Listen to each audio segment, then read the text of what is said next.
One thing I forgot to mention in my last video discussing Animal Farm is the natural selfishness of human beings. And I put it in quotations because really it's just this theory or this justification that I imagine that many of these totalitarian systems, including the one in Animal Farm, have.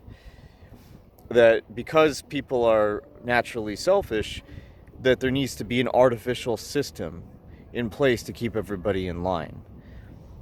That there has to be that hierarchical structure to ensure that, like the way that social credit scores work, that the average person, the masses, are not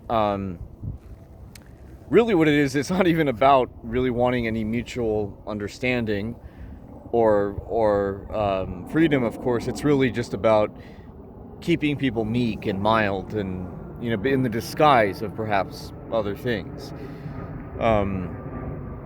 And I think this also ties into something else I've talked about, which is the AI, the robot archetype that you see in science fiction. The idea that they are, since they are less emotional, that they're driven by less feelings and therefore less opinions. They're more likely to govern over human beings who are more emotional and more opinion based. The way that they would control animals in a zoo. Right.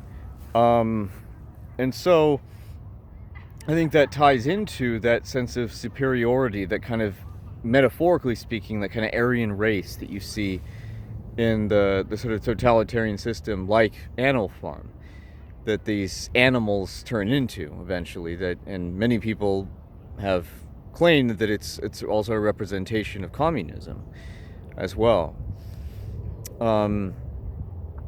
But also, I think this ties into the next point, really, that I wanted to make, which is a fictional idea of my own that I was toying with for a while, that I want to incorporate into my own book series, which is the idea of the sort of the clown archetype, the very free-spirited kind of individual who is fighting against these people who are in power.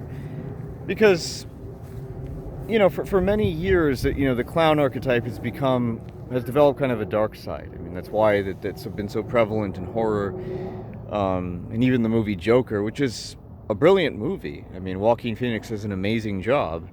But I also think that in my own literature, I want to introduce something new, and introduce the brighter, more heroic side of that kind of personification, and show how perhaps these vaudeville performers could collaborate with Edmund in their journey to combat the sort of dour elite kind of system with something that has much more freedom, much more flexibility, much more joy.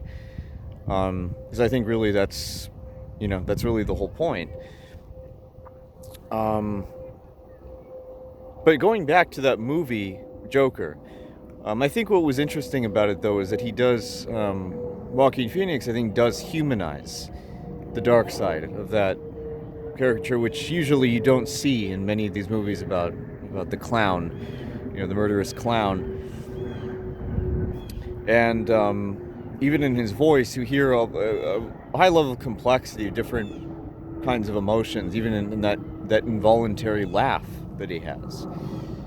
That because of the condition, the neurological condition that he has, you can hear all the pain, all of the bitterness, and it's a very enviable performance, I think, among the many different actors that I've seen. And there is and he's not obviously just evil, that there's that touch of hope, at least, or idealism you see in him at the beginning, that good-natured side, that goodwill. And that gave me some hints about how I could portray a character in Edmund's era, in Edmund's time, more believably, but adding that extra dimension of heroism. So I think that overall could be an antidote to many of these kinds of problems.